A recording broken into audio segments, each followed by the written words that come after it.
Eu acabei de sair do treinamento do Pink, que eu participo, e eu vou utilizar hoje algo que foi dito lá para o nosso devocional. E eu vou ler então um trechinho para vocês aqui de Mateus, capítulo 25. Eu vou ler os versículos 14 e 15.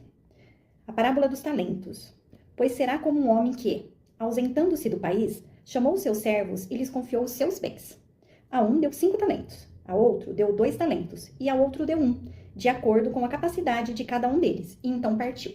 Esse capítulo, ele conta, né, sobre essa história, né, do homem ter, né, deixado os talentos dele, que são os bens dele, né, com alguns aí dos seus administradores, de acordo com a sua capacidade, e no final, quando ele volta, 2 fizeram esses talentos render, né, e 1 por medo. Ele achava que o patrão era rigoroso e tinha medo de... Enfim, medos, né? Não vou nem entrar como tá aqui na Bíblia, depois vocês leiam, lembrem sempre de ler isso. E ele tinha medos que impediram ele de fazer esse talento render. E ele enterrou, guardou, para que depois ele entregasse para o dono. E o dono fala depois para ele, né? Por que pelo menos não colocou no banco? Porque aí entregaria com juros. Então ele pegou esse talento e ele dividiu para o que tinha mais. Ele entregou para o que tinha mais. E hoje, no treinamento que eu estava tendo, foi a Jordânia, né, nossa líder lá do Pink, que falou sobre isso. E ela colocou várias perguntas, inclusive, pra gente, falando, né, sobre esse capítulo. E uma coisa que pegou muito pra mim é quando ela falou assim, né, sobre o servo mau e preguiçoso, porque o patrão chama, né, esse servo de preguiçoso.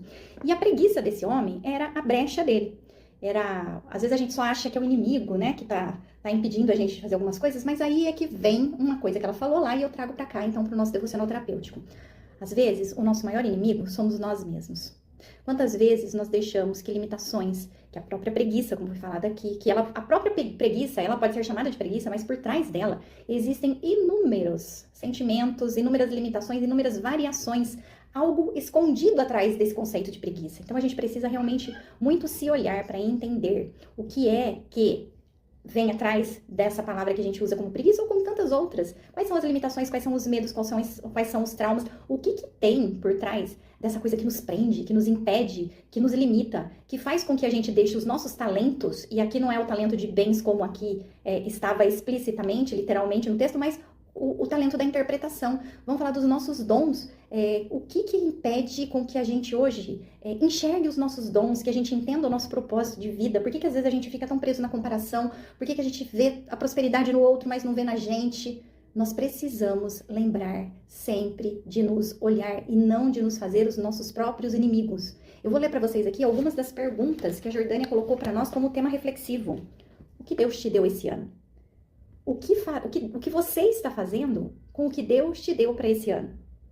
O que Deus está te confiando, né, no caso?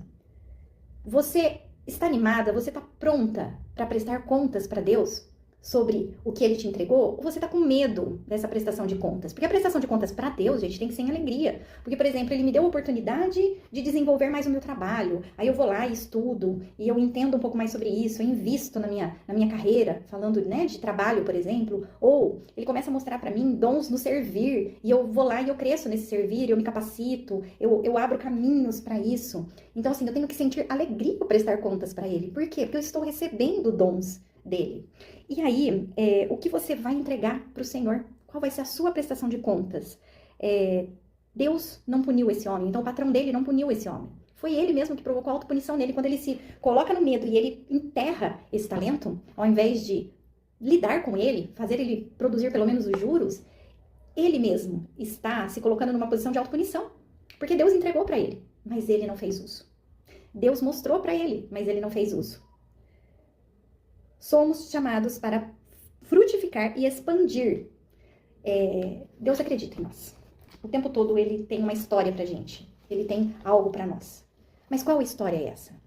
Eu preciso fortalecer em mim a minha identidade, o meu propósito. Como é repetitivo, gente, parece cansativo, mas não é. A gente precisa realmente ouvir isso várias vezes até que faça realmente efeito em nós. A gente precisa parar de se punir, de se comparar, de se auto-julgar, de se autocriticar, mas a gente precisa se autoanalisar. A gente precisa se olhar e a gente precisa se desprender dessas limitações, desses medos que nos fazem entrar aí nessa autossabotagem. A gente precisa começar a pegar aquele talento que Deus nos deu e fazer uso dele. Porque como que eu quero ter mais dons, eu quero que Deus me use mais, eu quero ser mais capacitado para as coisas que eu tenho para fazer na vida, eu quero ter mais abertura profissional, eu quero conseguir mais amizades sinceras, eu quero expandir o meu negócio. Mas como que eu quero, e eu não faço nada por isso? Aí eu me comparo e olho lá pro outro e falo assim, caramba, o outro já tinha e ainda tá recebendo mais. E eu que só tinha um agora não tenho nada. Para de olhar para esse outro e é óbvio que ele vai ter mais. Sabe, um dia eu li uma coisa que pegou muito para mim. Eu estava vendo algo sobre finanças, sobre melhorar financeiramente. E aí apareceu uma coisa assim, como é que você pretende que Deus te dê mais dons para administrar, se você não consegue nem mesmo administrar as suas próprias finanças? Vocês entendem que a administração aqui, seja das finanças, seja de dons, seja qualquer administração, está dizendo sobre esse olhar para mim, sobre essa autoanálise, sobre eu cuidar do meu eu, sobre eu entender quem eu sou, sobre eu fazer algo com quem eu sou, o meu propósito. Qual é o seu propósito? Eu acho que a gente precisa parar de patinar nisso. E entender que se sozinho eu não consigo, busque ajuda, mas precisamos sair do lugar. A gente precisa parar de enterrar esses talentos e a gente precisa fazer esses talentos frutificarem, renderem. E se você ainda tem dúvida, entre hoje na presença de Deus e converse com Ele. Senhor, quais são os talentos que o Senhor está me entregando? E não precisa ir muito longe, pode ser o desse ano. Assim como a Jordânia aqui nos incentivou a olhar quais são os talentos que eu recebi esse ano de Deus, o que Ele me entregou esse ano já. Começa aos poucos. Senhor, o que o Senhor me entregou há pouco tempo? Eu estou fazendo uso? Eu estou fazendo render? Ou eu enterrei? Preste contas para Deus sobre isso e peça para Ele te ajudar a parar de patinar, a parar de sair, ficar preso nesse lugar e sair desse lugar e chegar aonde você pode. Porque talvez você nem saiba o tanto de potencial que existe em você e aonde você pode chegar.